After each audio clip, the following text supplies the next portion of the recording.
your high school days or something that you kind of look up to, like a role model, sort of a guy that kind of you looked at and said, "Oh, I want to be like him," kind of inspired you to go this route? I would say Courtney Love and Coach Marrow, um, for two kind of different reasons. Obviously, Courtney took a GA role right after his senior season, and me and him, we lived together, we're roommates. I'm living with him right now. Like he's one of those guys that we agree on a lot of things when it comes to football. Our philosophies on things, our leadership. Our culture and stuff like that. So I watched him go and take that GA position. It was something that like him being able to connect with the players right away, and that kind of really intrigued me. And then Coach Merrill, like from the recruiting aspect, like watching how he can interact interpersonally with so many different people with different backgrounds and different families, and be so successful at what he does. That intrigues me because I feel like that's something, once eventually maybe I move up in my career and become a position coach one day, that I can become a good recruiter like he is, because I watch how good he is to talking with different people, and just learning how he does things is very interesting for me. All right, Keith Farmer again.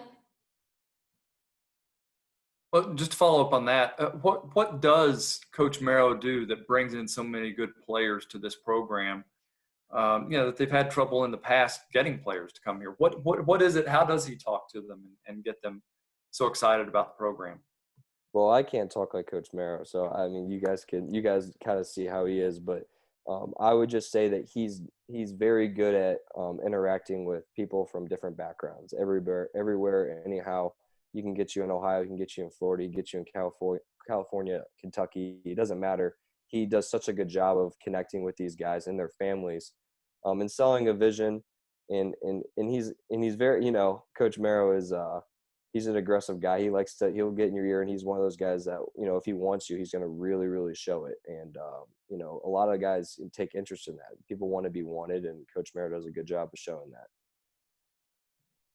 Josh Morgan.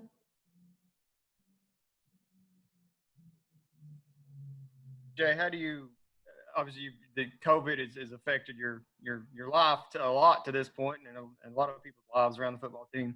How do you what if say the season just if I know you have to prepare as if it's happening, but what do you see your role like manifesting in the coming weeks if things kind of either get delayed or if the season gets canceled? I guess how do you think you'll be occupied? I have no idea. I honestly, I just started like 2 weeks ago. So right now I'm preparing for a season. I don't even want to think about not having a season. I have no idea. I'm sorry, I couldn't answer that for you. Okay, Dr. Wong. DJ, how has your relationship with Coach Stoops changed now that you've gone from a coach-player relationship to a colleague relationship? Do you get to call him Mark now, or how does that work? No, I'm not calling him Mark. But to be honest with you, by the time I was a senior, that's one of the things I really liked about Coach Stoops was with our senior class, he kind of treated us like it was the player-coach relationship, but he was very good about, taking our opinions. That's one of the things Coach Stoops is really good at, is interacting with his players. And if he trusts you, he's going to ask you for your thoughts. And so now that I'm on the coaching side, it kind of just reminds me of how things were my senior year, because that was our kind of relationship, is we trusted each other and we can have honest conversations with each other. So it's about the same than it was my senior year. So it's good. It was good to be back, and I love working with Coach Stoops. Are you going to be able to get the tight ends involved a little bit more in the offense now?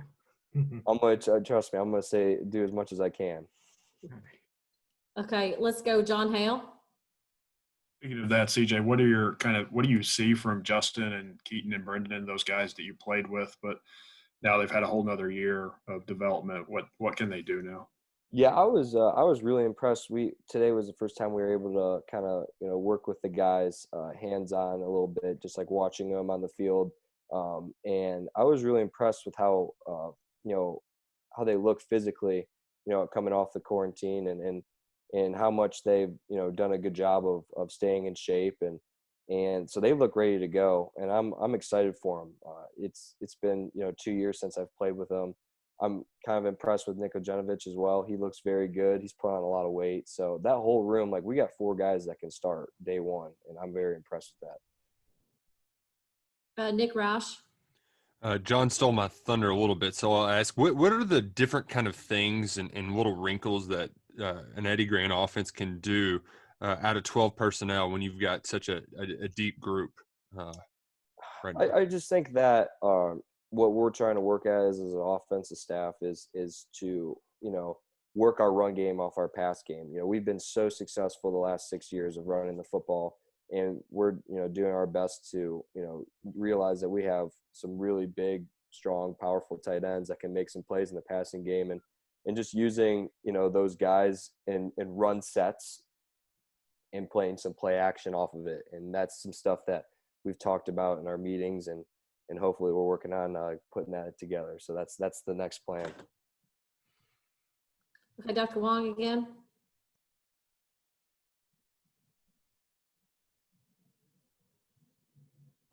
No.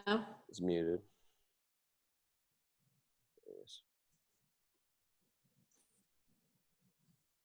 It's muted again.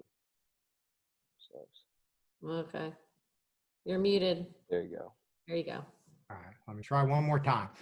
CJ, it seems like there couldn't be any controversy about a hire such as great as yours, and yet I don't know whether it was a slow news day or whatever, but there were a couple of tweets from some former UK players. I didn't know if you heard about those. Lonnie Johnson and Jordan Griffin had tweeted out. It seemed like there was a little bit of veiled animosity behind those. I didn't know if you could expound on that, or now that you're a coach, we can ask you stuff like that.